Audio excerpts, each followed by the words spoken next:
Bonjour, bienvenue à vous dans ce webinaire des handipacts de Bourgogne-Franche-Comté et du Grand Est. Webinaire qui va être dédié ce matin au partenariat avec les EA et ESAT. Alors, nous avons l'honneur et la chance d'avoir avec nous Benoît Berny, qui est chargé de mission UNEA sur les régions justement de Bourgogne-Franche-Comté et du Grand Est. Et ce matin, vraiment, l'objectif, c'est de vous apporter une vision assez claire des partenariats qui peuvent être possibles avec les EASAT, vous donner envie d'aller plus loin.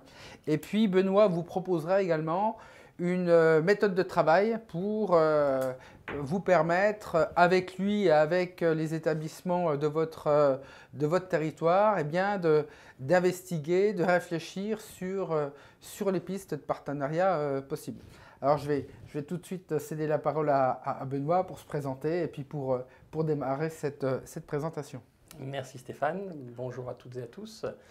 Donc Benoît Berny, je suis chargé de mission pour l'Union nationale des entreprises adaptées, donc comme le disait Stéphane, sur la région Bourgogne-Franche-Comté et Grand Est. Alors je suis tout seul aujourd'hui, malheureusement je dois excuser un confrère directeur d'ESAT qui malheureusement n'a pas pu se libérer au dernier moment et pour être présent avec nous, mais donc je vais essayer également de vous parler également des ESAT, enfin, d'une façon générale, du secteur du handicap.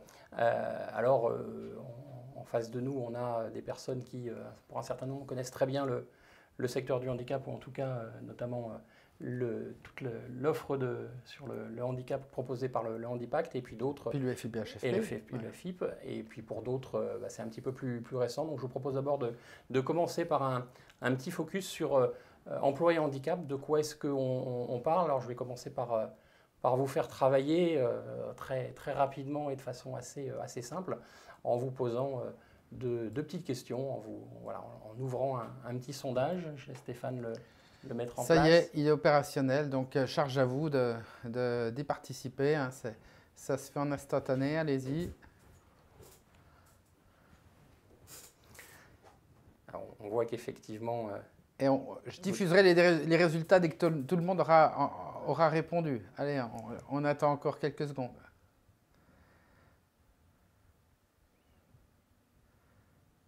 Donc là, on considère que c'est bon. Voilà, oui. Donc, je diffuse. Là. Voilà, je commenterai tout à l'heure, mais effectivement, à 91%, vous considérez que les handicaps apparaissent plutôt au cours de la vie et à 8,7% plutôt à la naissance. Je reviendrai là-dessus juste après. Je vous propose une deuxième question. Alors, merci de faire pareil, de répondre en direct. Merci. Donc la majorité des situations de handicap, est-ce que cette majorité, on est sur du handicap visible ou plutôt sur du handicap invisible? Donc là, on voit qu'on a du 100%. Voilà, 100% effectivement. Ah. La majorité des situations de handicap sont invisibles. Donc on va revenir sur le support de présentation. Voilà.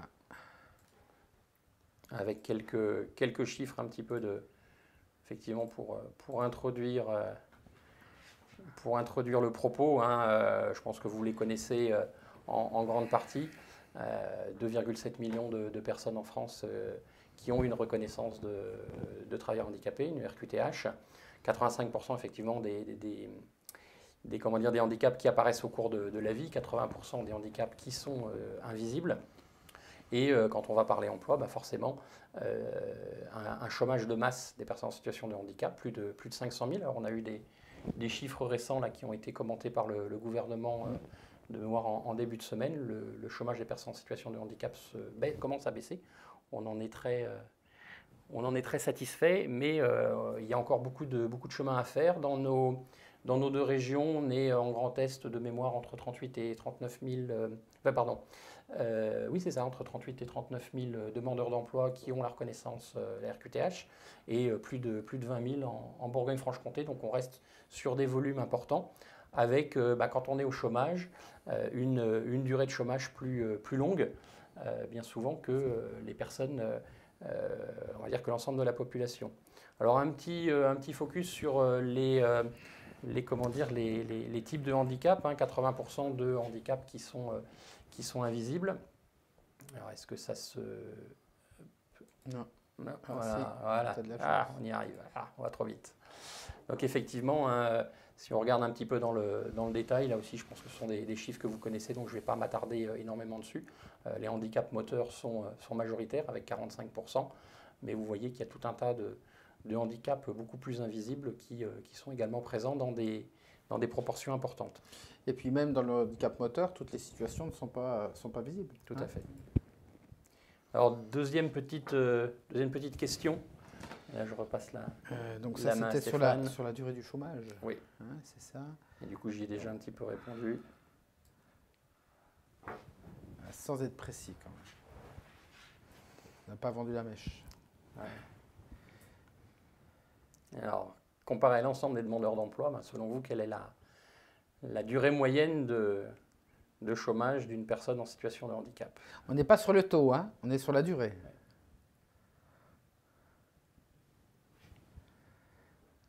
Allez. Allez, on diffuse. Oui. Donc près de 70% d'entre vous pensez dites que le taux de chômage est deux fois supérieur. C'est la durée. Que le taux de chômage, la durée de chômage est deux fois supérieure à celle de l'ensemble de la population. Effectivement, on va diffuser le résultat.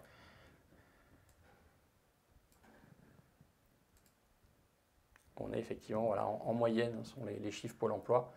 Une personne en situation de handicap au chômage va y rester 824 jours contre, entre guillemets, seulement 639 jours pour l'ensemble du public. Donc on est effectivement, c'est enfoncer une porte ouverte, mais oui, quand on est... On n'est pas au double quand même. On n'est pas au double tout à fait, non, non. Mais quand on est en situation de handicap, eh bien, de fait, on cumule les difficultés. Et puis, il faut aussi avoir en tête que le parcours pour un certain nombre de personnes, suite notamment à un licenciement pour inaptitude, la personne va passer par une phase construction d'un nouveau projet professionnel. On n'est pas dans une logique de reclassement, mais on est quand même dans une logique de reconversion professionnelle. Donc, c'est des personnes qui vont avoir toute cette étape de reconstruction, voire de formation, qui va venir impacter la durée d'inscription au chômage. Ça, c'est évident. Alors, je vais essayer de parler plus fort, effectivement. Merci de le signaler. Un petit élément de contexte. Hein, vous connaissez tous 2005, la grande loi sur le handicap. Elle avait été précédée par deux lois, hein, la loi de 1975 et la loi sur l'obligation d'emploi des personnes en situation de handicap en 1987. Pour le secteur des entreprises adaptées, cette grande loi de 2005 a été réformée en 2018 avec la loi pour choisir son avenir professionnel qui a confié de nouvelles missions aux entreprises adaptées comme clairement outil des politiques publiques de l'emploi en faveur des personnes en situation de handicap. Le secteur ESAT, on s'attend également à une réforme de ce secteur. Il y a un rapport IGAS qui a été réalisé l'année dernière et qui vient d'être publié il y a quelques semaines. Donc voilà, nous sommes des secteurs qui sont clairement en mutation, en évolution, à la fois législative, réglementaire, mais aussi économique. Alors un petit mot, qui sont les entreprises adaptées et les ESAT?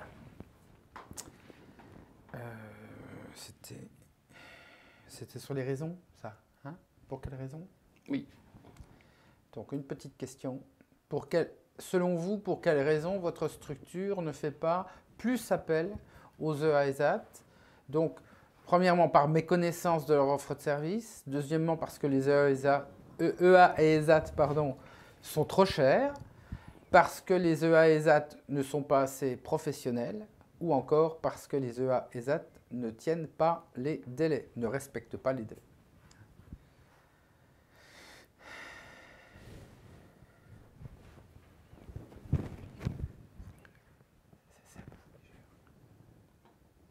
Alors, est-ce que tout le monde... Allez, on considère. On considère que Alors la question, elle est tirée d'un baromètre de la DCF qui effectivement dit que les donneurs d'ordre public, hein, vous êtes complètement dans la norme, j'allais dire, dans la moyenne, ne recourent pas ou peu au secteur adapté, au secteur protégé, tout simplement parce que vous ne nous connaissez pas. Donc on va essayer de contribuer un petit peu justement améliorer cette connaissance aujourd'hui. Et puis souvent, effectivement, la deuxième raison à invoquer, c'est la question du prix. Donc on en parlera aussi tout à l'heure. Alors si vous avez des questions, hein, vous n'hésitez pas à utiliser le chat. Hein, il est là pour ça. C'est le baromètre ADCF, c'est l'association des communautés de France. On vous mettra le lien, ça c'est tout à fait possible, vers ce sondage. Donc on voit que ce webinaire doit correspondre à un certain nombre d'attentes et de besoins. Tout à fait. On constate hein, que dans cette collaboration, notamment sur les aspects commerciaux, mais pas que, entre nos secteurs adaptés et protégés et le secteur public, bah, d'abord on a un outil qui est la commande publique avec son cadre, aussi avec ses contraintes. Et contraintes qui concernent les acheteurs aussi, mais qui sont aussi un frein du côté de nos adhérents, que ce soit des ESAT ou des EA, bah, qui dans beaucoup de cas considèrent qu'il est plus simple de négocier avec des clients privés plutôt qu'avec des clients publics. Donc on a aussi, nous, notre part de travail à faire pour favoriser ces rapprochements. Néanmoins, on a un nouveau code de la commande publique, là, depuis déjà quelques temps, qui favorise, en tout cas, qui nous donne des outils pour mieux travailler ensemble. À la fois des objectifs, il permet aussi de travailler et d'améliorer par la commande publique l'insertion des personnes éloignées de l'emploi, et ça concerne notamment les personnes en situation de handicap, ça ne concerne pas que le secteur de l'insertion. On est aussi dans des logiques de faciliter l'accès de la PME à la commande publique, et les entreprises adaptées sont des PME, on verra tout à l'heure dans la région. On est également dans des démarches éco-responsables, et puis on est aussi sur, c'est aussi un élément important, on est sur de l'emploi qui n'est pas délocalisable. Alors après, on bat aussi notre coulpe. Hein. Si vous tapez le mot handicap sur Google, je pense que vos ennuis vont commencer. C'est une réflexion qui m'a été faite souvent par des donneurs d'ordre qui me disent mon DG ou mon DGS ou mon président veut qu'on fasse de la commande publique. Je ne connais pas le secteur du handicap. Effectivement, je vais sur un moteur de recherche et là, je trouve Andeco, APF, APAGE, FEGAPI, FIP, AGFIP, GESAT, OETH, UNEA, UNAPI. Et c'est là que les problèmes commencent. Donc on va essayer, je vais essayer de vous donner tout à l'heure quelques pistes, quelques repères aussi pour faciliter votre orientation vers les bons interlocuteurs. On parlera un petit peu des marchés réservés hein, qui sont désormais clairement ouverts au secteur du handicap, que ce soit les EA ou les ESAT. On constate hein, qu'il y a des préjugés sur les politiques de prix. Il y a aussi des craintes. J'ai eu des échanges avec des acheteurs qui me disent oui, mais si je fais un marché réservé, est-ce que l'EA ou l'ESAT que je vais solliciter ou que je vais retenir ne va-t-elle pas en profiter pour augmenter ses tarifs? On va aussi voir qu'il y a des choses qui peuvent se faire, ou en tout cas, on a besoin de travailler cette interconnaissance et on a besoin aussi les uns et les autres d'être dans des fourchettes de prix raisonnables. Et puis enfin, on constate aussi des préjugés sur la qualité des prestations que les entreprises adaptées ou les ESAT peuvent avoir. Donc je vous donnerai quelques éléments de réponse par rapport à cela. Alors d'abord quelques chiffres. Hein, d'une façon générale, on a un secteur, enfin deux secteurs adaptés et protégés qui aujourd'hui donnent satisfaction à leurs clients. Hein. Là, je suis sur les sources de l'Observatoire national économique des achats responsables du GESAT, pardon, excusez-moi, édition 2018-2019, qui dit que voilà, aujourd'hui, 64% des clients de nos réseaux sont satisfaits de leurs prestations. Pardon, 64% souhaitent développer les achats responsables et 94% des clients sont satisfaits des prestations de services qui leur sont faites par les entreprises adaptées et les ESAT. Et en même temps, on a aussi des structures qui évoluent, qui ne restent absolument pas figées et qui savent adapter leur outil de production aux besoins et aux attentes de leurs clients. 69% de nos structures ont fait évoluer leurs prestations et leurs appareils de production ces dernières années. On parlait tout à l'heure de qualité. On a un certain nombre d'entreprises adaptées qui sont dans des démarches RSE. Et on constate qu'on a réalisé, alors les chiffres là ont 2 ans, hein, mais sur les certifications AFNOR, 85% des entreprises adaptées qui sont engagées dans des démarches de certification AFNOR en termes de qualité, 85% de ces entreprises ont un niveau supérieur à la moyenne. Quand on prend l'ensemble des entreprises, on tombe à 30%. Donc oui, on est en capacité, nos secteurs sont en capacité à la fois de respecter des cahiers des charges scrupuleux. Je prendrai en exemple toujours sur le secteur privé. Hein, on a dans nos régions, que ce soit en Grand Est ou en Bourgogne-Franche-Comté, des entreprises adaptées qui sont, et des ESAT, hein, qui sont fournisseurs de rang 1 de l'industrie automobile, de PSA, de Safran, d'Alcatel, donc qui sont en capacité de répondre à des niveaux d'exigence très élevés. C'est vrai pour le secteur de l'industrie, c'est vrai pour l'ensemble des secteurs. Une particularité de nos structures, c'est qu'elles vont adapter le travail à la situation et aux capacités des salariés ou des travailleurs en ESAT, et non pas l'inverse. Ce qui explique aussi pourquoi, lorsqu'une entreprise adaptée s'engage dans une démarche de certification, eh bien, elle a quelque part une très grande facilité à répondre à ces cahiers des charges, parce que c'est vraiment intrinsèquement dans son ADN.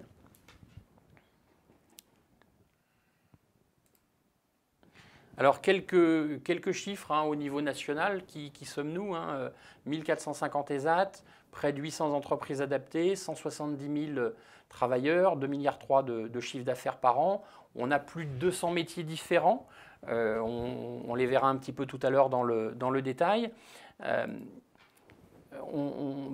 fais une petite parenthèse pour faire la distinction entre les ESAT et les entreprises adaptées. Alors, les ESAT sont en général beaucoup plus connus que les entreprises adaptées, mais ils sont aussi beaucoup plus nombreux, on vient de le voir. Les ESAT sont des établissements médico-sociaux. Les travailleurs en ESAT ne sont pas des salariés, ce sont des usagers qui dépendent du Code de l'action sociale et des familles. Ils sont donc admis à avoir une place en ESAT. Et l'objet social de l'ESAT, quelque part, c'est de favoriser au développement du travailleur, du salarié.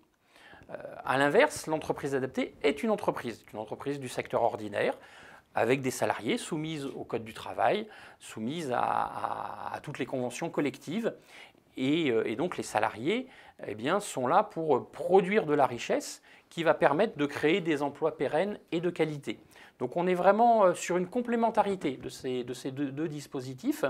Des modèles économiques aussi différents. Les ESAT, donc, qui sont des établissements médico-sociaux, eh bien, vont voir leur chiffre d'affaires de 20 à 30% qui va être représenté par leur carnet de commandes, le reste étant des aides de l'État et principalement du ministère de la Santé via les ARS, mais également les départements. On est vraiment dans le secteur du médico-social. Et à l'inverse, les entreprises adaptées, eh bien, elles, au niveau national, voient leur chiffre d'affaires rempli par leur carnet de commandes de 70 à 80%. Les 20% étant une subvention, une aide au poste versée par les services de la Directe en compensation de la moindre productivité des personnes salariées de l'entreprise adaptée. Vous pourrez effectivement, bien évidemment, récupérer le support. Il sera mis en téléchargement en fin de présentation. Un petit focus sur les entreprises adaptées, puisque je le disais, c'est plutôt mon domaine de spécialité, hein, près de 800 entreprises adaptées, 35 000 salariés, dont 26 000 en situation de handicap. On est plutôt sur des petites PME, hein, en moyenne une quarantaine de salariés par structure. Par contre, ce qui fait leur spécificité par rapport à l'ensemble des entreprises classiques, c'est qu'elles ont souvent plusieurs activités. En 66% hein, exercent au minimum trois activités. On est sur 1,5 milliard de chiffre d'affaires annuel. On est sur des personnes plutôt éloignées de l'emploi, dans ce qu'on va appeler le modèle socle. l'entreprise adaptée socle. Donc souvent des personnes qui ont été licenciées pour inaptitude, donc en deuxième partie de carrière, plutôt avec des niveaux scolaires assez bas, ce qui explique que les entreprises adaptées vont consacrer une part importante de leur masse salariale à la formation professionnelle, 3% en moyenne de la masse salariale qui est consacrée. Dans les entreprises adaptées, sur ce que j'appelle le socle, vous avez plus de 90% des salariés qui sont en CDI.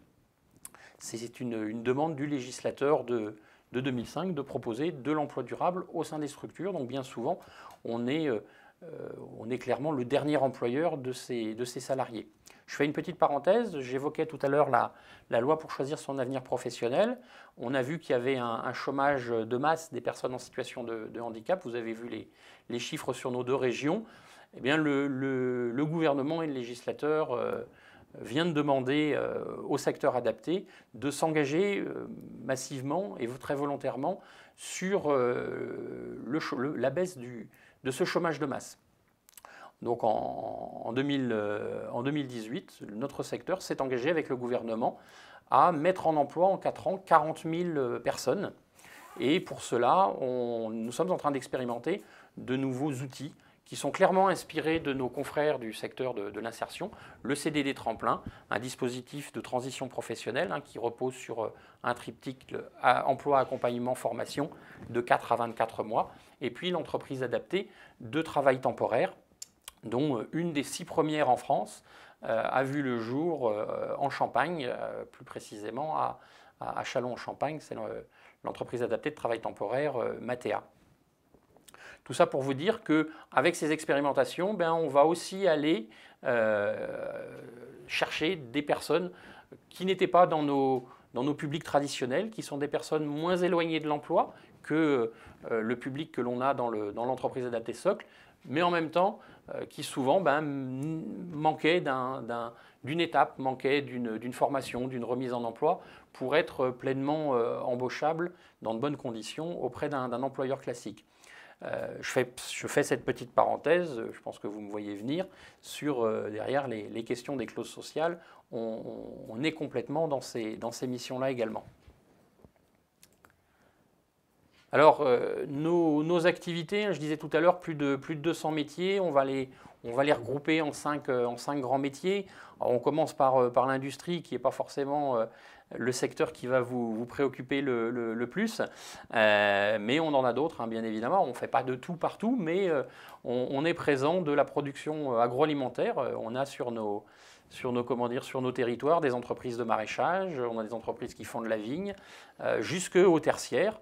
On a par exemple à Besançon une entreprise adaptée qui réceptionne tous les matins le courrier de la CAF à Besançon, qui traite le courrier, qui le scanne, qui affecte chaque courrier à chaque dossier usagé, vraiment dans des logiques de gestion électronique des documents.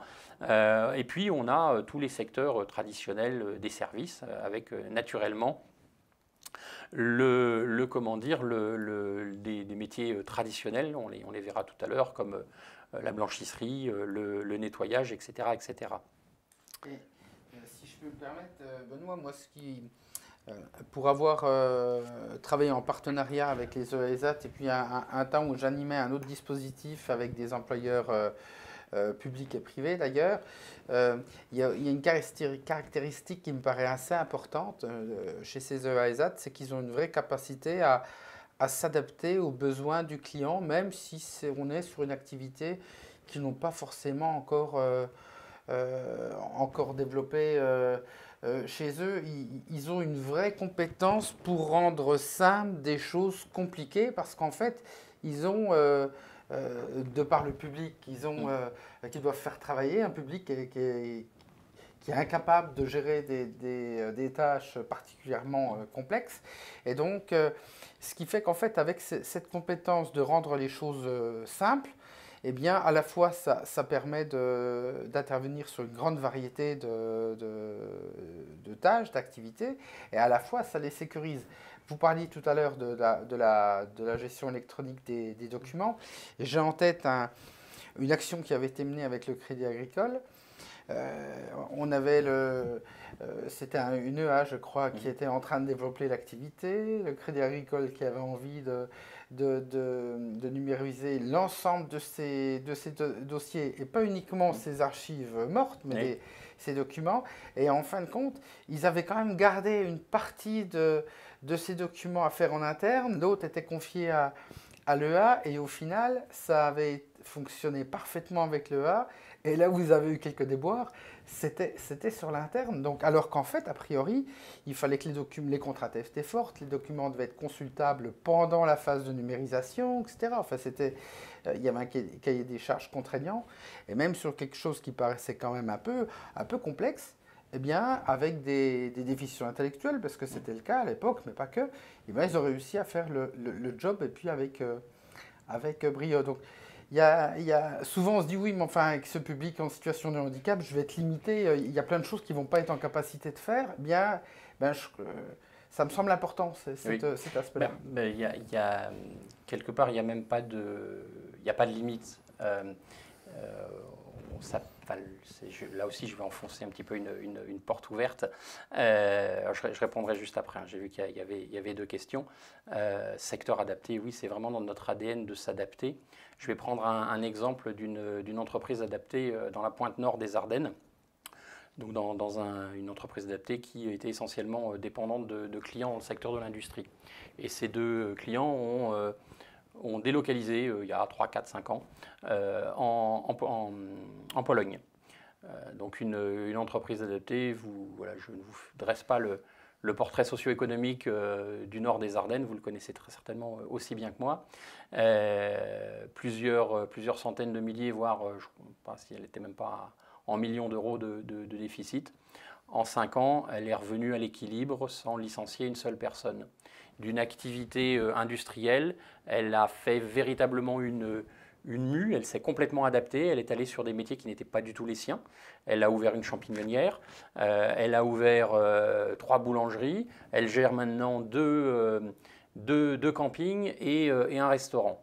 Donc tout ça pour vous illustrer effectivement cette capacité à rebondir. À partir du moment où un client a un besoin, nos secteurs, quelque part, sont très agiles et ont l'habitude effectivement de voir comment est-ce qu'ils peuvent y répondre. Alors après, il y a évidemment une notion de rentabilité, de coût, mais ce que je veux vous dire par là, c'est que si votre réflexe, le secteur adapté et le secteur protégé, c'est pour faire, tiens, on va sous-traiter au secteur adapté, au secteur protégé, on va rentrer dans une politique de RSE, on va leur confier nos petits déjeuners quand on a des réunions à 8 h du matin où on va acheter le papier.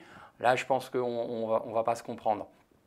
D'ailleurs, je fais toujours je prends souvent cet exemple du café croissant le matin. Oui, alors, sauf que pour vous livrer à 8 h, nous, il faut qu'il y ait des personnes en situation de handicap qui arrivent au boulot à 6 h du matin avec des problèmes de mobilité. Donc, pour vous dire, vraiment pour vous illustrer sur le fait qu'on est en capacité, nos secteurs sont en capacité d'aller sur des prestations je ne vais pas dire de très haute valeur ajoutée, mais en tout cas, on peut être en capacité de répondre à beaucoup de demandes. Alors, quel est le taux de turnover en EA et en ESAT? Alors, je vais pas parler de turnover, moi, je vais plutôt de parler de mobilité.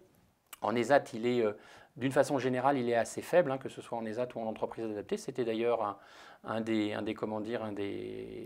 griefs qui était fait au secteur adapté sur le fait que oui, les gens rentrent chez nous, mais ils en sortent assez peu. Quand vous êtes en entreprise adaptée, je le disais, à plus de 90%, vous êtes en CDI. Quand les gens sont en CDI, forcément, à part démissionner ou les licencier, il n'y a pas beaucoup de moyens de les faire sortir.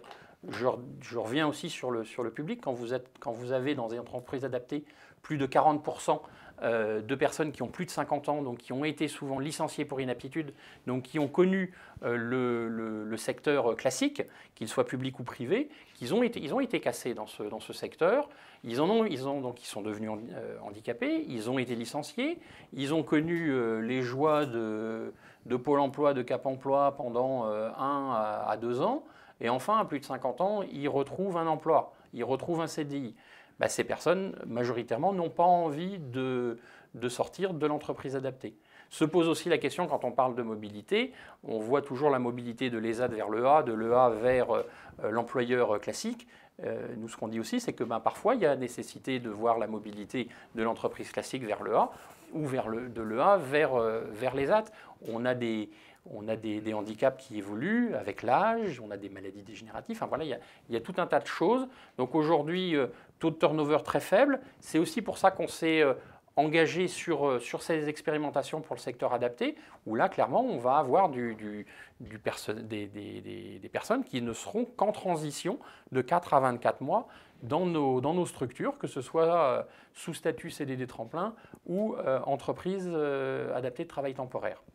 Voilà ce que je pouvais dire pour le taux de turnover, mais clairement, 40 000 mises en emploi pour le secteur adapté, ça ne veut pas dire 40 000 CDI malheureusement. Alors, nouvelle filière en tertiaire, communication, en FALC. Oui, effectivement, on a des structures qui sont en capacité. On a des nouveaux métiers qui apparaissent. D'ailleurs, ça me donne une transition toute faite vers la diapositive suivante, qui sont nos métiers. Alors là, ce sont les métiers, les pourcentages représentent les métiers des entreprises adaptées, mais pour les ESAT, globalement, on est sur les mêmes types de métiers. Effectivement, les ESAT ont la compétence. On a aussi des entreprises adaptées qui sont en capacité de travailler avec vous, que ce soit vos documents print, vos sites internet, sur du facile à lire et à comprendre. Et oui, qui de mieux placé effectivement que nous l'utilisons déjà pour nos structures, donc voilà, c'est une compétence que nos secteurs ont. Donc on a historiquement 3 grands métiers, espace vert, propreté, logistique, conditionnement. Donc secteur public, clairement 2 sources de collaboration, la gestion des espaces verts, la propreté des locaux, des métiers plutôt à faible valeur ajoutée, donc qui nous ont aussi permis d'embaucher massivement des personnes en situation de handicap, des métiers qui évoluent aussi, je pense en particulier à la question des espaces verts. Gérer un espace vert, ce n'est pas simplement faire de la taille, ce n'est pas simplement venir tondre de la pelouse, c'est aussi dans nos offres de services, les choses sont en train d'évoluer. On regarde aussi ce qui se fait en termes de formation du côté du secteur agricole, pour amener plus de biodiversité dans les espaces verts, pour faire des espaces verts aussi des lieux de convivialité, de rencontres, pour amener de la production fruitière, voilà, enfin, en tout cas pour aussi répondre aux attentes un petit peu du moment. Alors, moi, ça me paraît extrêmement important. On a affaire quand même à des établissements publics, à des collectivités qui cherchent aussi à participer au mouvement de protection de l'environnement, protection de la biodiversité. Et c'est vrai que bien souvent, le traitement des espaces verts, c'est ce que vous disiez, c'est de la tonte, c'est de la taille, etc. Et c'est assez voyant. Moi, j'ai en tête justement, on a une entreprise adaptée locale là, sur Besançon. Je crois qu'ils ont fait une offre de service qui s'appelle les Jardins de demain, si ma mémoire est bonne. Oui. Et effectivement, ils vont proposer aux structures, eh bien, plutôt que de tondre un grand espace vert, d'avoir une zone en friche, d'avoir une zone avec un potager, d'avoir une zone avec pour les insectes, etc. Et ça permet aussi de communiquer en direction des usagers sur le fait qu'il y a d'autres manières de faire qui sont jolies, Oui. qui sont agréables et qui en même temps permettent de respecter. Alors à la fois, c'est valorisant pour la structure qui le met en œuvre, mais c'est aussi pédagogique pour la population. Donc je trouve que ça, c'est des approches. Donc en fait, on a des acteurs qui innovent dans leur champ et puis qui peuvent être, à mon avis, des vrais partenaires, pas uniquement du prestataire. Là, ils apportent des idées, c'est-à-dire ils apportent des solutions. Dans la relation, il y a la réalisation de la prestation, mais on insiste auprès de nos adhérents pour qu'ils soient aussi force de conseil auprès de leurs clients, en particulier des donneurs d'ordre public, que ce soit force de conseil sur les évolutions qui pourraient être mises en place, que ce soit sur aussi l'évolution des normes, l'évolution enfin, toutes les questions aussi de maintenance, etc., etc. Donc, je le redis, on a cette capacité d'adaptation et la relation qu'on a avec nos clients d'une façon générale, elle se veut constructive. C'est-à-dire qu'on répond bien évidemment à un cahier des charges, à un appel d'offres, à un besoin, ce qui ne veut pas dire qu'on ne peut pas vous aider aussi à accompagner ou en tout cas à imaginer l'évolution vers les attendus de demain. C'est clairement vrai sur le secteur espace vert. On est, comment dire, forcément, on est zéro phyto, enfin, on est dans ces logiques d'éco-responsabilité et de développement durable. Alors ces chiffres sont nationaux, qui dit qu'en gros, voilà, 37% au niveau national des entreprises adaptées font de l'espace vert. On a des secteurs à l'autre bout de la chaîne qui sont aujourd'hui plutôt restreints, mais qui sont en développement, qui sont plus innovants. Donc je parlais notamment de tout le tertiaire. On a des centres d'appel dans la région, il faut le savoir, qui permettent aussi, pour certains, de relocaliser des emplois qui avaient été délocalisés en Afrique ou ailleurs. On a tous les services, les prestations informatiques. Je parlais de la GED tout à l'heure. Les événementiels, on a de la restauration, on a de l'hôtellerie, etc., etc. Que ce soit restauration, on a quelques restaurants, mais on a aussi des cuisines centrales, on a de la restauration collective. Enfin, voilà, on est vraiment sur le spectre le plus large, je le redis, on a tout, mais pas forcément partout.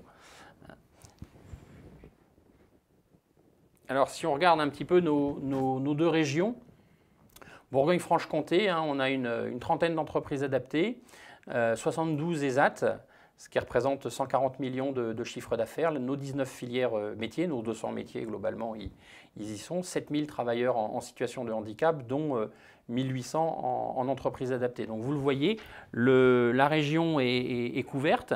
Il y a des points qui vont apparaître dans les semaines, dans les mois à venir, notamment dans le Jura, dans la partie sud-est du Jura. J'ai malheureusement pas les implantations des ESAT, mais je vous montrerai tout à l'heure où vous pouvez les trouver. Donc on est vraiment présent sur l'ensemble du territoire. Alors après, on a aussi des zones moins denses que d'autres. Sur les entreprises adaptées, on a un vrai manque à Chalon-sur-Saône, par exemple. Alors sur la région Grand Est, ma région plus grande, près de 74 entreprises adaptées aujourd'hui, 2500 emplois. Là aussi, je m'excuse, mais je n'ai pas pu récupérer les chiffres des ESAT. Alors vous voyez que la Meuse est blanche. Alors là, en même temps, il y a 2 points qui sont apparus depuis cette carte qui date de l'année dernière. Donc le tissu est aussi en train de se renforcer. On a aujourd'hui une dizaine de projets de création entre nos deux régions. Alors, historiquement, vous le voyez, il y a une forte densité en Alsace et en particulier dans le Bas-Rhin. On a beaucoup d'entreprises adaptées qui ont été créées par des entreprises d'insertion, c'est historique. Et donc de fait, on a aussi sur ce secteur un petit peu plus de tradition de coopération entre nos secteurs et le secteur public. Alors pourquoi travailler avec les entreprises adaptées? La première réponse, on l'a dit tout à l'heure, parce qu'ils bossent bien. En tout cas, c'est ce qu'on souhaite vous démontrer. Alors aujourd'hui, on est dans l'affirmation avec quelques chiffres tirés d'études. Les portes des entreprises adaptées comme des ESAT vous sont ouvertes. Aujourd'hui, le Code de la commande publique vous permet de faire du sourcing, vous permet d'aller les rencontrer. N'hésitez pas, usez-en. Et on va aussi vous proposer dans les semaines et dans les mois à venir. Alors on verra aussi comment évolue la crise du coronavirus, mais on voudrait ouvrir davantage les portes de nos structures pour vous les faire découvrir. Alors, pourquoi travailler avec le secteur du handicap? Clairement, c'est aussi un pilier d'une politique d'achat responsable. Je pense que vous avez toutes et tous des attendus, des consignes, des attentes de la part de vos directions respectives, de la part de vos élus, pour rentrer davantage dans ces démarches d'achat responsable. Nos secteurs, clairement, ils cochent beaucoup de cases dans l'achat responsable, que ce soit sur les questions environnementales. Alors évidemment, pas dans tous les secteurs, mais j'en ai pas parlé, on travaille aussi sur l'économie du recyclage, sur le tri et le réemploi des déchets. On est évidemment sur les aspects sociaux, hein, on embauche majoritairement, presque exclusivement, des personnes considérées comme des publics en insertion, même s'ils sont en CDI. Une personne en situation de handicap en CDI, en entreprise adaptée, reste une personne en insertion. Et ce sera d'autant plus vrai avec nos expérimentations CDD tremplin. Et puis clairement, voilà, économique ou global, je vais vous faire une petite parenthèse tout à l'heure sur les questions de coûts. Et économie du territoire, vous l'avez vu, nous sommes des acteurs économiques de nos territoires. Nos emplois ne sont pas délocalisables. Donc voilà, travailler aussi avec nos secteurs, c'est aussi faire marcher l'économie du territoire. Alors, pourquoi travailler aussi avec nous? Ils peuvent aider votre employeur, les ESAT et les EA peuvent aider vos employeurs à faire baisser vos contributions au ETH. Alors, contribution au ETH, je parle beaucoup d'AGFIP parce que c'est un chiffre que j'aurais pu donner aussi. Hein. Dans le chiffre d'affaires global des entreprises adaptées, la commande publique, c'est autour de 8%. Donc, ce qui nous laisse clairement une vraie marge de progression. Mais ce qui veut dire aussi qu'on a plus de réflexes avec les entreprises privées. Donc, quand on sait que l'emploi public pèse à peu près 20% de l'emploi global, on pourrait imaginer effectivement qu'on soit plus proche de 20% que de 8%. Mais bon, voilà, ça donne une idée de la marge de progression. Je reviens sur l'engagement qu'on a pris avec le gouvernement de mettre 40 000 personnes en emploi en 4 ans.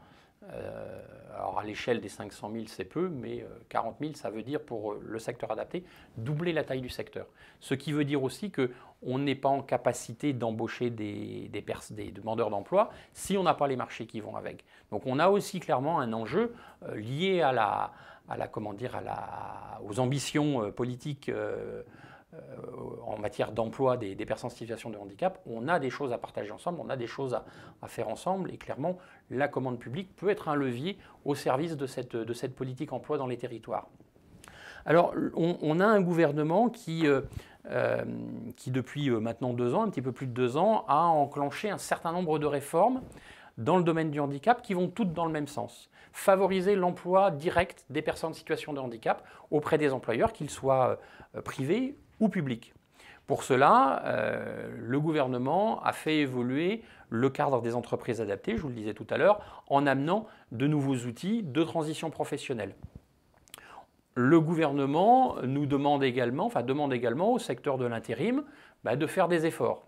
Donc l'entreprise adaptée de travail temporaire est un outil qui existe désormais, outil de transition professionnelle, et en même temps le gouvernement reconnaît l'embauche de personnes en situation de handicap comme un nouveau critère de recrutement de travailleurs intérimaires au même titre que la hausse temporaire d'activité. Donc ce qui veut dire, et là aussi je m'adresse à votre côté employeur, qu'on a aussi une nouvelle mission qui est en train d'apparaître aux côtés de toutes ces offres de services plus traditionnelles qu'on vient de voir, hein, de l'espace vert jusqu'au TIC. On peut aussi être notre secteur un vecteur d'embauche pour vous de personnes en situation de handicap, que ce soit sur des missions de courte durée, par de la mise à disposition, par de l'intérim, ou dans une logique d'emploi plus durable. On a des passerelles à créer, on a des choses à faire ensemble. Et puis, autre grande réforme que le gouvernement a portée, qui va vous impacter le secteur public à partir de l'année prochaine, c'est la réforme de l'obligation d'emploi des personnes en situation de handicap. Son objectif, il est clair, c'est développer l'emploi direct des personnes en situation de handicap dans les structures, qu'elles soient publiques ou privées. Alors, ils veulent aussi simplifier les déclarations et les modalités de réponse. Hein, on va abandonner les UB, les unités bénéficiaires, au profit d'un système plus simple. On va aussi valoriser mieux, ou en tout cas différemment, la sous-traitance. Hein. C'était une grande crainte de nos secteurs, c'était que pour favoriser l'emploi en direct des personnes en situation de handicap, on défavorise l'emploi dit indirect, donc le recours à la sous-traitance. Alors, la réforme qui va vous impacter, hein, avant, donc, il y a toujours aussi une obligation d'emploi de 6% de personnes en situation de handicap. Auparavant, bien, si vous ne respectiez pas, vous aviez une contribution à la GFIP et pour vous au FIP. Hein, donc dans cette obligation, bien, vous comptabilisiez l'emploi direct et le recours à la sous-traitance. Et donc emploi direct et recours à la sous-traitance. Si vous étiez au-dessus de 6%, eh bien, tout allait bien. Si vous étiez en dessous, vous aviez une contribution au FIP. Désormais, si vous n'atteignez pas vos 6% d'emploi direct, vous serez obligatoirement contributeur au FIP. Alors, je m'excuse, hein, c'est marqué AGFIP, mais je me disais, on est plus souvent en face d'un public privé et je n'ai pas eu le réflexe de corriger. Néanmoins, la sous-traitance sera toujours possible, mais elle viendra en déduction d'une partie de votre contribution. Le gouvernement, je le redis, veut absolument favoriser l'emploi direct. Donc si vous n'atteignez pas vos 6% d'emploi direct, même en déduisant une partie de votre sous-traitance, vous resterez obligatoirement, vos structures resteront obligatoirement contributeurs. Alors comment ça se passe? Voilà comment ça se passait avant et comment ça se passe aujourd'hui. Donc auparavant, pour calculer votre obligation d'emploi, vous preniez vos emplois directs, hein, les salariés en situation de handicap dans vos équipes, vous ajoutiez la sous-traitance et ces deux montants vous permettaient de calculer votre taux d'emploi. Si vous étiez en dessous de 6%, eh bien, il vous restait une contribution à verser. Et c'est toujours encore le cas, hein, pour la fonction publique. C'est toujours le cas cette année. Hein, voilà. Même encore pour la déclaration qui est en train d'être faite, hein, on reste sur ce.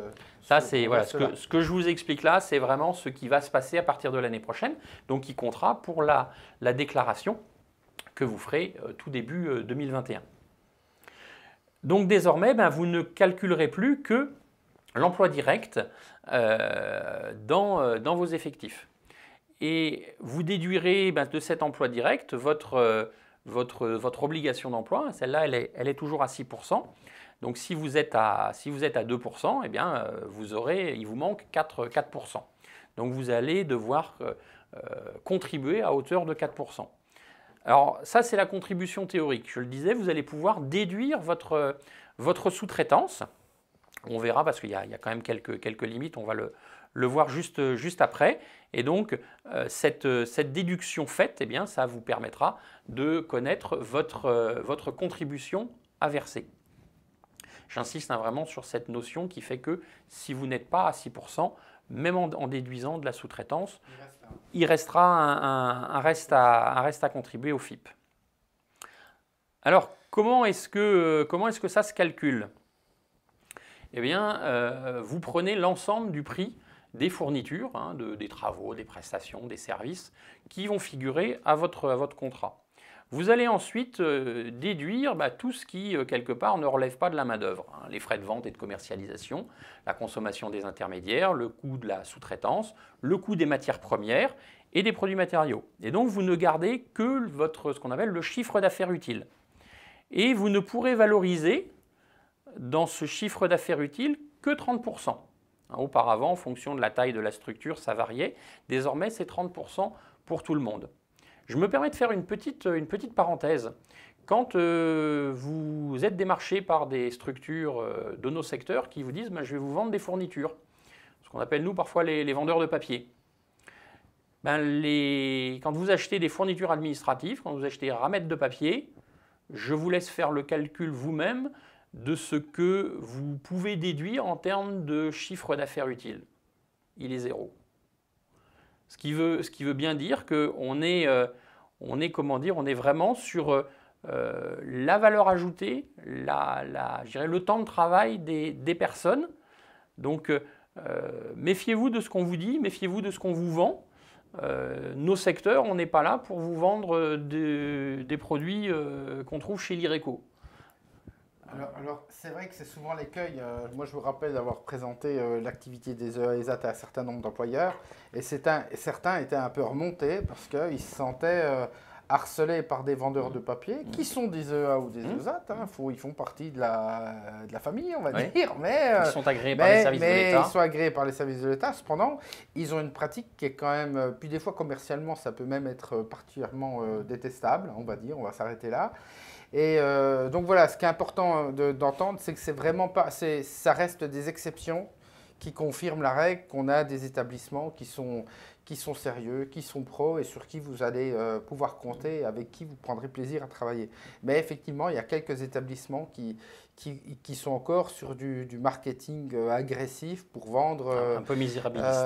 Voilà, et pour vendre, en fait, mis à part de la logistique, c'est pas eux qui découpent les feuilles de papier ou qui fabriquent les stylos. Hein. Donc, je voulais vous attirer votre attention sur ce point. Vous avez vu hein, la gamme des possibilités de nos secteurs en termes d'activité. Donc on a beaucoup de choses qu'on peut faire ensemble. Alors je passe un petit peu, vous l'aurez, mais là je vois l'heure qui tourne. Hein, vous aurez dans le support hein, deux tableaux, deux exemples qui montrent les différences entre la méthode avant et la méthode après. Donc ce qui m'amène à vous dire en conclusion, dans vos politiques achats, dans vos politiques de prix, quand on parle prix, incluez bien également les économies que vous pouvez faire auprès de votre structure et raisonnez vraiment en coût global et pas simplement en coût de prestation. Nos structures, globalement, dans la majorité des cas, sont sur des prix compétitifs. Hein. On est aussi, on est de toute manière soumis au code des marchés. Parfois, on a une moindre productivité. Ça, par contre, c'est évident. Hein, quand vous avez une équipe espace vert ESAT ou une équipe espace vert entreprise adaptée par rapport à une entreprise classique, de fait, on va avoir besoin de plus d'équipes. Enfin, c'est du basique. Hein. Vous prenez une équipe d'espace vert, là où une entreprise classique, ils peuvent être 3, nous, on va être 5. Déjà, pour transporter 3 personnes ou 5 personnes, ce n'est pas le même type de véhicule. Donc concrètement, c'est aussi ce qui explique parfois des différences de prix. Alors la règle va changer, non plus une valorisation pour augmenter le taux, mais seulement valorisable pour ceux qui sont en dessous et déduction de la sanction par rapport aux usinités manquantes. C'est un petit peu ce que j'expliquais. Donc oui, la règle va changer. Hein. Elle a changé pour le privé cette année. Les notions de chiffre d'affaires utiles restent les mêmes. Hein. Je reviens, hop. Mais là-dessus, je crois que ce qu'il faut retenir, c'est que cette année, on va rester sur la même règle que l'année dernière, oui. Donc il n'y a pas de souci à avoir. Chaque année, le FIP organise, en général c'est Laure Bernard qui intervient, on a encore des dates à venir d'ailleurs, le 24 mars, le 26 et le 31, pour vous expliquer comment faire votre déclaration. Elle présente toutes les évolutions, donc l'année prochaine, vous aurez à nouveau… toutes ces précisions-là. Vous avez du temps pour vous préparer. Voilà. Les unités bénéficiaires, la conversion en équivalent temps plein va disparaître. On ne sera plus que sur des montants financiers. Alors par contre, cette histoire des 30%, elle est intéressante parce que ça veut dire qu'aujourd'hui, si vous faites des devis, si vous choisissez des prestataires, la règle qui s'appliquera sur a priori, hein, sur les marchés que vous passez cette année, ça devrait être ces 30%, donc 30% du chiffre d'affaires utile. Du chiffre d'affaires utile qui sera déductible. Donc pour vous, pour comparer les prix, hein, en intégrant cette diminution de contribution à hauteur de 30% de ce chiffre d'affaires utile, ça vous permet de pouvoir comparer les offres des entreprises ordinaires et des entreprises de milieu protégé. Alors le FIP est en train de préparer tous ces supports pédagogiques. Aujourd'hui, l'AGFIP est plus avancé parce que de fait, la réforme s'appliquait au secteur privé un an avant. N'hésitez pas à aller faire un petit tour sur le site de l'AGFIP. Ils ont notamment fait un simulateur alors, qui est dédié au secteur privé, mais voilà, ça peut vous apporter aussi quelques éclairages.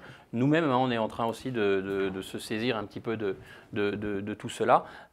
Donc on proposera aussi certainement des choses toujours en lien avec le FIP et le Handipact par rapport à la valorisation de la sous-traitance dans l'obligation d'emploi des travailleurs handicapés.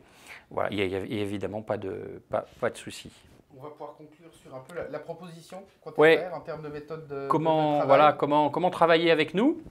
Hein, je vois le midi moins 5, Voilà. on n'est pas mauvais. Alors rassurez-vous, hein, travailler avec nous n'est pas aussi compliqué que de faire ce type de grand écart. D'abord une redite, hein, je ne vais pas vous faire l'affront de vous les détailler, mais de fait, le code des marchés publics, on aurait dû écrire code de la commande publique désormais, on a des outils qui sont à votre disposition. Les marchés réservés, bien évidemment, l'allotissement, vous l'avez vu, hein, on sait faire des choses, mais on ne sait pas forcément tout faire partout. Des critères de notation en intégrant notamment des critères sociaux. Et puis les clauses sociales hein, d'insertion et handicap. Je disais tout à l'heure que nos structures ne sont pas habituées forcément à répondre à vos appels d'offres. Néanmoins, à travailler avec vous, néanmoins, on a beaucoup d'entreprises adaptées ou des AT qui vont être dans des logiques de sous-traitance ou de co-traitance avec des entreprises privées qui vont, qui elles sont beaucoup mieux outillées, sont beaucoup plus dans la culture de l'appel d'offres et de la commande publique. Donc c'est en mettant des critères sociaux, en mettant des clauses sociales, c'est aussi des moyens de nous faire travailler. Alors si vous êtes sur du gros œuvre, évidemment, on ne va pas être je prends l'exemple du bâtiment, ce ne sont pas nos structures qui vont être en capacité de répondre. Par contre, si vous avez du second œuvre, vous pouvez tout à fait, soit dans une logique d'allotissement, soit dans une logique d'insertion de clauses sociales, demander à ce que les lots qui vont concerner le second œuvre puissent faire l'objet de clauses. Et là, clairement, on a des entreprises, on a des structures qui savent répondre. On ne l'a pas mis là sur le support, mais vous pouvez aller rencontrer désormais, il y a des outils de sourcing, il y a des possibilités d'aller à la rencontre de prestataires éventuels bien avant la commande. Donc c'est des choses qui sont désormais possibles, ce sont des choses qui sont désormais prévues. Et puis, je le redis, j'insiste, on a de nouvelles missions. Je parle pour les entreprises adaptées, qui sont vraiment d'être des passerelles entre les demandeurs d'emploi et les employeurs, qu'ils soient publics ou privés. Faites-nous part aussi de vos besoins en termes d'emploi, rapprochez-vous de vos structures. On peut aussi être un vecteur pour vous permettre d'embaucher des personnes en situation de handicap. Je le dis, que ce soit de façon temporaire ou de façon plus définitive. On a des outils qui existent. On ne pourra peut-être pas le faire partout, on en est malheureusement conscient, mais c'est aussi un nouveau mode de collaboration qu'on peut envisager. Alors pour conclure, 58, il me reste 2 minutes et puis évidemment quelques questions si vous en avez encore. Je vous propose 6 points d'entrée. Je vais commencer par les points d'entrée nationaux, donc l'UNEA. Vous avez le site unea.fr avec un moteur de recherche que je vais vous présenter rapidement juste après. On a Handicat, qui est le réseau national des directeurs et des cadres des ESAT. Et puis, on a des associations locales ou régionales sur nos territoires des AT ou des AT et 2A. Hein, pour le 21 et le 71, vous avez les ateliers de Bourgogne qui sont un groupement d'intérêt économique qui rassemble quasiment l'intégralité des ESAT de Côte d'Or et de Saône-et-Loire. Ils ont un service commercial, ils sont vraiment à votre disposition. Vous avez en Franche-Comté le réseau Adaptea qui existe depuis plus de 30 ans, qui est le réseau des directeurs des 2A, enfin d'entreprises adaptées et des AT. Ils ont un très bon portail, je vous invite à aller le regarder, ils ont vraiment un catalogue en ligne assez bien fait. Pour Grand Est, alors on a identifié, aujourd'hui ce sont surtout les Alsaciens, mais qui sont traditionnellement dans aussi une culture de coopération, qui eux également ont leur association de dirigeants des AT et d'entreprises adaptées. Alors, ces associations sont départementales, hein, GETP 67 pour le Bas-Rhin et Centrapro pour le Haut-Rhin. N'hésitez pas à les contacter, n'hésitez pas à aller sur leur site. Alors je fais une petite pub pour l'Union nationale des entreprises adaptées. Hein, on a un annuaire en ligne qui reste un annuaire en ligne, mais qui peut vous permettre déjà d'effectuer, si ce n'est un sourcing, au moins un pré-sourcing. Hein, vous allez sur unea.fr, vous avez la possibilité de faire des recherches par secteur d'activité, par nom de l'entreprise, par zone géographique. Et derrière, vous avez plus d'une vingtaine de secteurs d'activité qui sont ensuite déclinés. On arrive à nos plus de 200 métiers de cette façon. Et puis vous avez ensuite une cartographie par région, par secteur. Et vous avez ensuite pour chaque structure une fiche d'activité. Voilà, il y a d'autres annuaires, je vous ai présenté le nôtre. Après, je le redis, n'hésitez pas à toquer à la porte. On souhaiterait, nous, l'Union nationale des entreprises adaptées, avec nos confrères des réseaux ESAT, vous proposer des visites dans les entreprises, dans les ESAT, de le faire aussi par bassin d'emploi, par bassin d'activité. Ça va m'amener à vous poser 2 petites questions là dans un instant. Bon, le contexte, vous le connaissez, vous avez entendu comme moi les annoncières, donc de fait, il y a des choses qu'on va mettre un petit peu en stand-by. Néanmoins, on vous donne rendez-vous, on espère que la crise sera passée d'ici là, fin novembre. En fin d'année, oui, il faut espérer, fin d'année 2020, en Bourgogne-Franche-Comté, secteur de Besançon, et on compte bien aussi faire la même chose à Strasbourg pour le salon Handy Market. C'est une vitrine collective que l'on met en place avec les ESAT et les EA de nos territoires. Je vous invite à aller regarder handymarket-bfc.fr. Vous trouverez le bilan de la première édition qu'on a faite en septembre dernier à Dijon.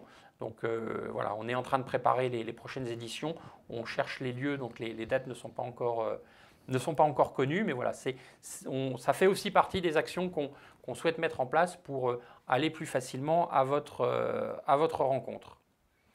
Et puis j'avais pour conclure deux petites questions. Si vous n'avez pas de questions vous-même en direct. Donc là, sur cette dernière page, vous pouvez retélécharger le support du webinaire. Et ensuite, vous avez un certain nombre de liens, pareil, qui nous ont semblé intéressants. Alors, merci de répondre aux 2 petits questionnaires. Hein.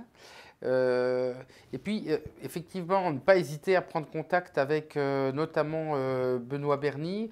On avait également imaginé qu'il puisse y avoir l'organisation de rencontres chez vous. Imaginons que vous ayez envie de développer le partenariat avec les EASAT.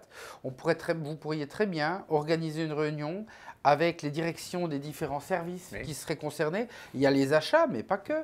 Il y a l'entretien des bâtiments, il y a les espaces verts, il y a vos différents services techniques. Hein.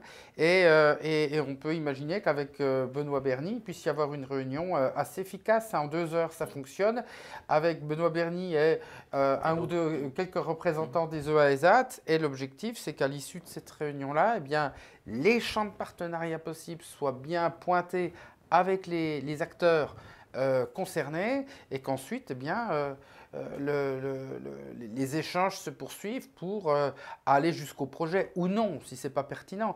Mais pour l'avoir fait avec quelques employeurs, c'est quand même bien avec les acteurs de terrain que ça se passe. Hein. Donc moi, je vous encourage, franchement, je pense que cette idée, elle est bonne, elle a fait ses preuves et je vous encourage à prendre contact avec Benoît pour organiser ça en interne. Ce sera la méthode la plus efficace. Hein.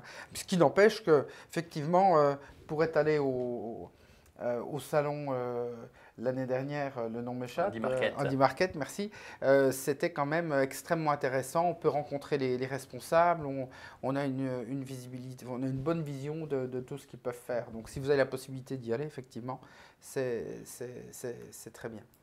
Et voilà. Donc on a effectivement, heureusement, je disais, on a peu de collaboration, mais il y a des belles coopérations. Hein, les ADAPI, en particulier dans le Doubs, il y a effectivement des belles choses qui se font. Quand on vous demande, souhaitez-vous que nous réfléchissions ensemble aux partenariats possibles, c'est quelque part, c'est aussi, voilà, souhaitez-vous qu'on vous informe et qu'on vous invite soit sur des visites d'entreprise, soit à votre demande sur des interventions. Mes coordonnées sont sur le site unea.fr. N'hésitez pas à nous contacter. C'était pour nous aussi une première aujourd'hui sur la question de la commande publique et on va imaginer aussi d'autres choses. Donc je vois qu'à 46,6%, vous êtes très satisfait, à 53,3%, vous êtes satisfait, en tout cas que personne n'est insatisfait, donc tant mieux. On va continuer à développer un petit peu dans cette voie-là. Donc merci en tout cas pour votre attention. Et s'il n'y a pas d'autres... Voilà, donc je vois, merci à vos participations. Je vois qu'il y a plusieurs, Anne Laforge, puis Karine également, qui expliquent les partenariats qui ont pu être développés. Merci pour ces illustrations. Et puis je vois qu'il y a effectivement quelques personnes qui ont indiqué vouloir réfléchir ensemble. Hein. Oui. Donc on reviendra peut-être vers vous pour vous proposer, pour voir ensemble quelle est la bonne méthode à mettre en œuvre. Voilà. Oui, je vois Marty Béranguet, que je salue d'ailleurs, qui est avec le réseau Alsace Commande Publique, qui est un partenaire de nos secteurs. Effectivement, il y a aussi je pense aussi au réseau des facilitateurs. Il y a des structures qui sont là aussi pour nous aider justement dans cette rencontre entre nos deux secteurs. Donc rcp-alsace.eu. Effectivement, n'hésitez pas aussi à vous rapprocher d'eux, n'hésitez pas à vous rapprocher des réseaux des facilitateurs des clauses sociales, clauses d'insertion. Ils sont aussi là pour travailler avec vous et travailler aussi avec nous sur comment est-ce qu'on peut améliorer ces collaborations. Je vous souhaite un très bon appétit, une très bonne journée, un très bon week-end. Merci d'avoir suivi ce premier webinaire avec nous. Merci Benoît Stéphane, pour votre éclairage et puis merci à tous, à très bientôt. À très bientôt. Au revoir. Et vous avez d'autres webinaires prochainement, hein, n'hésitez pas à aller sur l'agenda des Handipact, il y a plusieurs webinaires de prévus et je pense qu'on va, compte tenu du contexte, on va utiliser cet outil de plus en plus souvent. Voilà, à très bientôt. Au revoir, bon appétit. Au revoir.